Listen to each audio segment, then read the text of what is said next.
What's up guys, Bond here, welcome back to another video. So today we're going over my thoughts on the KOF collab, not KOF collab, what am I saying? My thoughts on the ReZero collab. I personally never watched ReZero, so I have no idea what who these characters are, what their race is supposed to be, or this nonsense. So we'll go over the characters first. This is, I think, is Ram.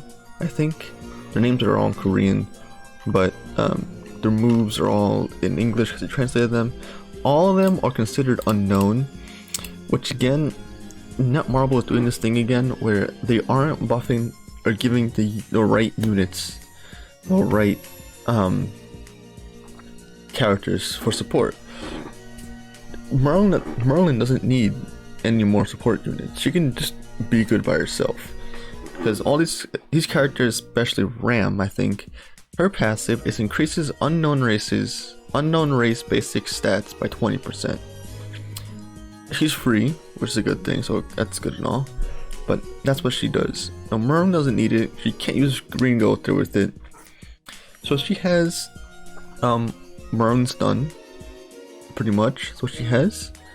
Tier 1 does nothing, Tier 2 stuns for 1 turn, Tier 3 stuns for 2 turns. She has Rupture, I guess like a Assault Meliodas, exactly like Assault Meliodas, it's on every enemy. And her ultimate is deals 300% damage to all enemies and reduces attack related stats by 30% for 3 turns. Which is okay. Definitely not a bad passive ultimate. But everybody wanted like an Assault Meliodas kind of deal. They wanted him to have more support. I'm not sure if they considered, I think Rem, which is the one with blue hair, is considered a demon. I think technically, I don't know. I never watched the anime, so I have no clue. The next one, I don't even know her name. This girl's name is Amelia, I think. This girl starts with a B, I think. Forgive me, I don't watch this anime.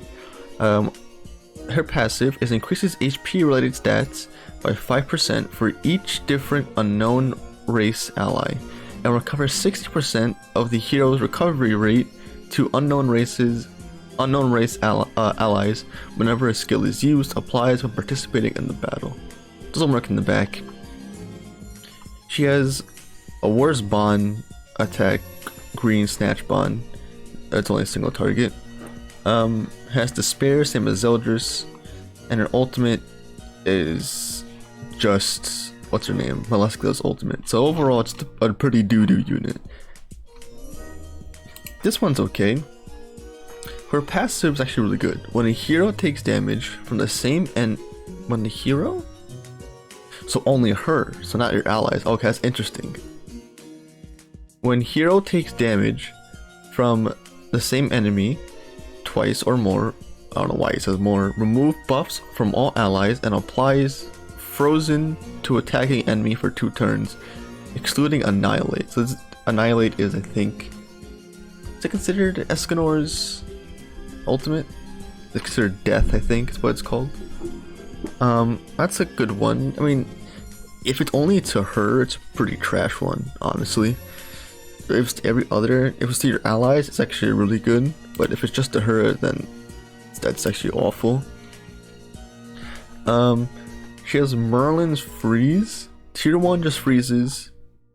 Actually, it's not Merlin Freeze, it's actually different. Let's go over this one. Deals 360% damage to single target enemy and freezes for 2 turns. When frozen and when the freeze is removed by using skill, ultimate skill, or when the turn passes, deal 40% of remaining HP. Wow. Compared to Merlin's, where you get tier 3, it's like 200% multiplier to damage. This one you deal just straight 40% damage. Now I wonder if the damage you deal with your attack still counts, or is it just this? That's something we have to test out, because I'm not sure if it's like once you attack it just deals 40% max HP, or it's your attack damage plus 40% max HP, which could annihilate. This could be a counter to what's her face? Merlin. The new Festival Merlin.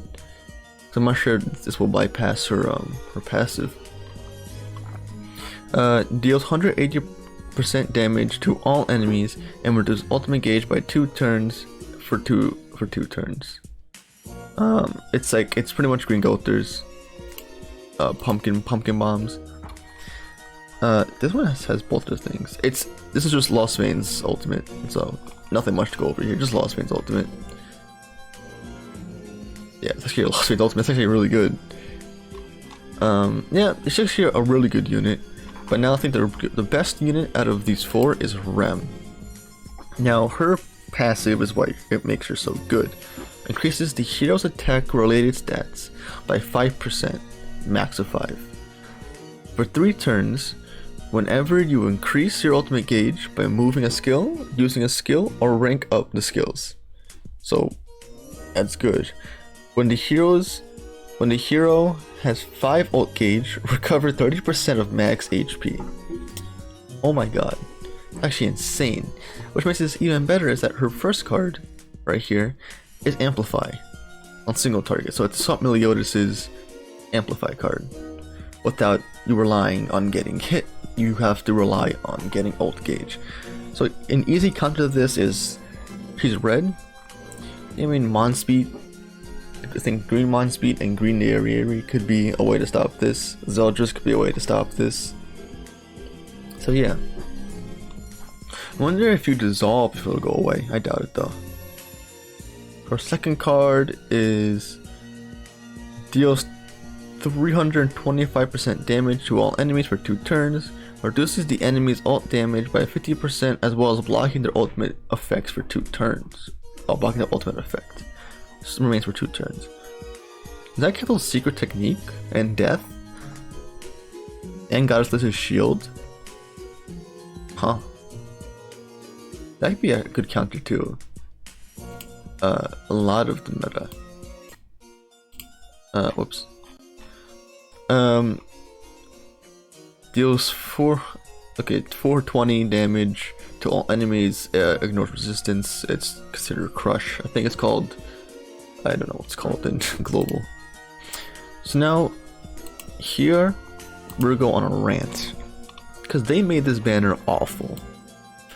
This banner, I can't find the picture. If you watch Seedon's video, he has the picture.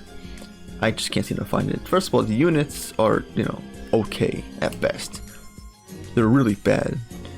They're not even good, like they're extremely bad. I know, I realize now where we got the picture from. There's a whole different story to it now. But these units are a 0.25. 0.25. They got one of these units, which is horrible. That's just disgusting. Like, why would you, like, these units aren't even that good. It's only really maybe 1 or 2 that you want. One of them's free. This one's free. This one's garbage. And these 2 are just, they have potential. These 2 have potential. And they're being shafted by a 0.25% chance, which is disgusting. And that is just, we say global is bad. I think JP is slowly following global. But if global wants to be different, they have to make this banner, like, think what?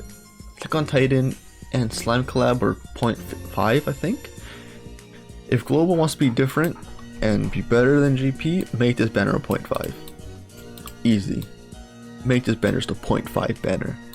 And you'll easily be the more loved game.